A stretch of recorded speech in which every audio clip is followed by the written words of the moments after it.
یومہم جس دن وہ بارزون ظاہر ہوں گے لا یخفا نہیں مخفی ہوگی علی اللہ اللہ پر منہم ان میں سے شیئن کوئی چیز لمن الملک کس کے لیے ہے بادشاہی الیوم آج کے دن للہ اللہ ہی کے لیے الواحدی جو ایک ہے القہار بڑی طاقتوں والا الیوم آج تجزا بدلہ دیا جائے گا کل نفس ہر نفس کو بما کسبت اس کا جو اس نے کمایا لا ظلم نہیں ہوگا کوئی ظلم الیوم آج ان اللہ بے شک اللہ تعالی سریع الحساب بہت جلد حساب لینے والا ہے۔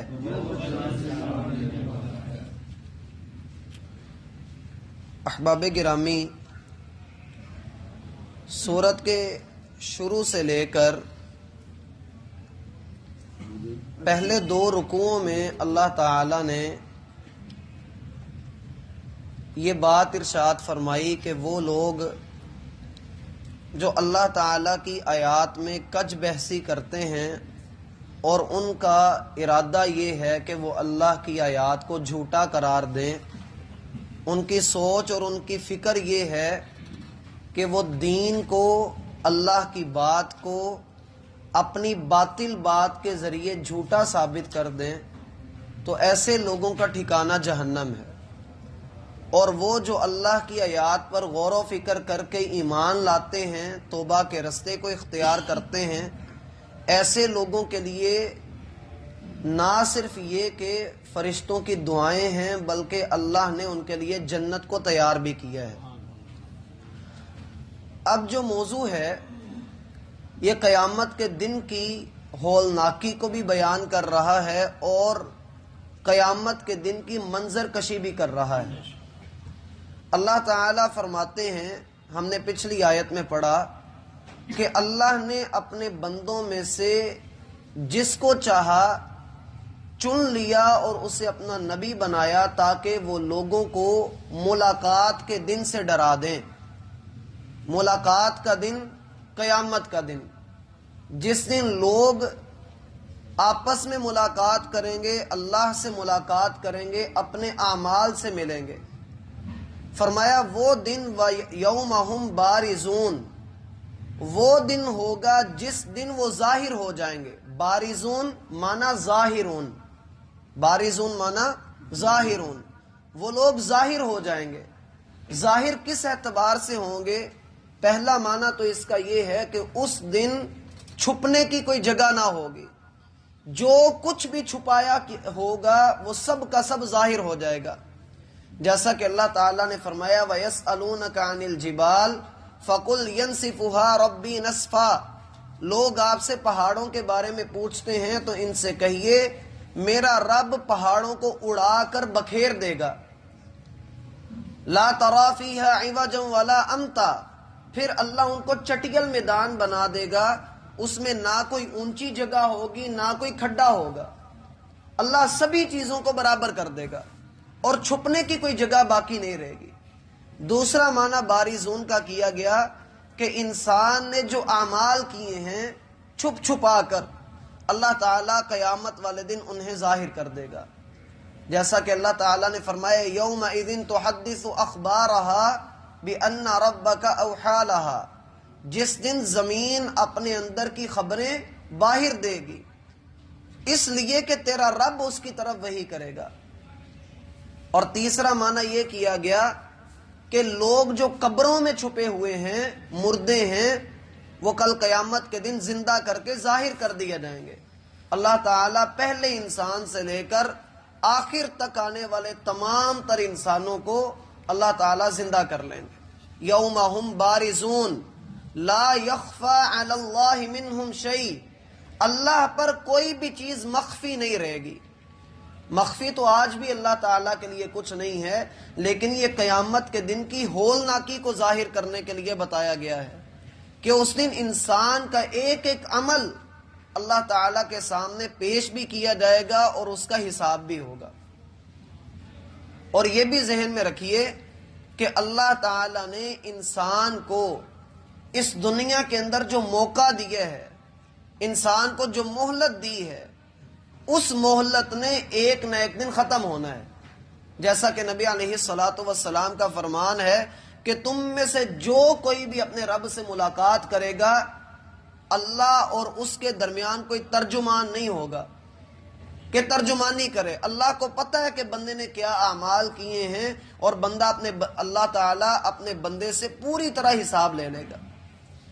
جب اللہ پر کوئی شے مخفی نہیں رہے گی، نبی علیہ الصلوۃ والسلام فرماتے ہیں انکم ملاق اللہ، لوگو تم اللہ سے ملو گے اس حال میں کہ جب تم قبروں سے نکالے جاؤ گے تو ننگے پیر ہوگے، بے لباس ہوگے، پیدل چل رہے ہوگے اور ختنہ بھی نہیں ہوا ہوگا.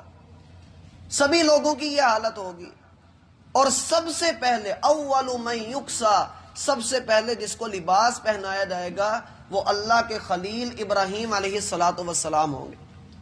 سیدہ عائشہ رضی اللہ عنہا نے عرض کیا اللہ کے رسول، اس دن تو پھر مرد عورتوں کی طرف اور عورتیں مردوں کی طرف دیکھ رہے ہوں گے. آپ علیہ الصلوۃ والسلام نے فرمایا کہ معاملہ بڑا شدید ہوگا، بڑا سخت دن ہوگا. کسی کے دل میں اس بات کا خیال بھی نہیں ہوگا اور سبھی کی نظریں جھکی ہوئی ہوں گی. اور جب سبھی ندامت کے ساتھ، حسرت کے ساتھ سر جھکا کر کھڑے ہوں گے تو اللہ تعالیٰ کی طرف سے ایک سوال آئے گا. سنن ابو داود میں آتا ہے کہ اللہ تعالیٰ زمین اور آسمان کو اپنے دائیں ہاتھ پر لپیٹ لیں گے اور پوچھیں گے این الجبارین، کہاں ہے دنیا کے چودھری اور سیٹھ اور بڑے بڑے لوگ؟ این المتکبرون، کہاں ہیں وہ لوگ جو تکبر کرنے والے ہیں؟ جب کوئی جواب نہیں آئے گا پھر ایک سوال ہوگا لمن الملک اليوم، آج کے دن بادشاہت کس کی ہے؟ اور جب اس پر بھی کوئی جواب نہیں آئے گا تو اللہ تعالیٰ خود ہی فرمائیں گے للہ الواحد القہار، اس اللہ کے لیے جو واحد ہے، یکتا ہے اور بڑی ہی قوتوں والا ہے. دوسرا قول اس میں یہ ہے کہ یہ بات فرشتے کہیں گے. فرشتے قیامت والے دن پکاریں گے اور کہیں گے لمن الملک اليوم، آج کے دن کی بادشاہت کس کی ہے؟ تو دوسرے فرشتے جواب دیں گے للہ الواحد القہار. اور تیسرا قول یہ ہے کہ اللہ تعالیٰ کہیں گے لمن الملک اليوم، آج کے دن بادشاہت کس کے لیے ہے؟ تو سارے انسان جواب دیں گے للہ الواحد القہار. مومن لوگ تو خوشی سے جواب دیں گے کہ ہمارے یکتا واحد رب کی بادشاہی ہے، اور کافر لوگ حسرت کے ساتھ، شرمندگی کے ساتھ یہ جواب دیں گے. میرا بھائی، جو بادشاہت ہوتی ہے جو دنیا میں اللہ تعالیٰ نے ہر انسان کو عطا کی ہے، یہ بادشاہت ہے وقتی طور پر، عارضی طور پر. حقیقی بادشاہ اللہ ہے.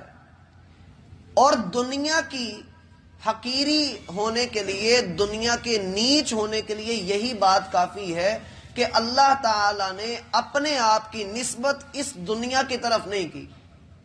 اللہ تعالیٰ نے فرمایا مالک یوم الدین، وہ قیامت کے دن کا مالک ہے. حالانکہ وہ دنیا کا بھی مالک ہے، لیکن دنیا اللہ تعالیٰ کے ہاں ایک مچھر کے پر کے برابر بھی حیثیت نہیں رکھتی. تو انسان اس دنیا کے لیے کتنی محنت کرتا ہے، کیا کچھ کرتا ہے، یہ ہم سب جانتے ہیں. پھر فرمایا کہ 3 باتیں ہیں. الیوم تجزا کل نفس بما کسبت، ہر نفس کو اس کی جزا دی جائے گی جو اس نے کمایا ہے.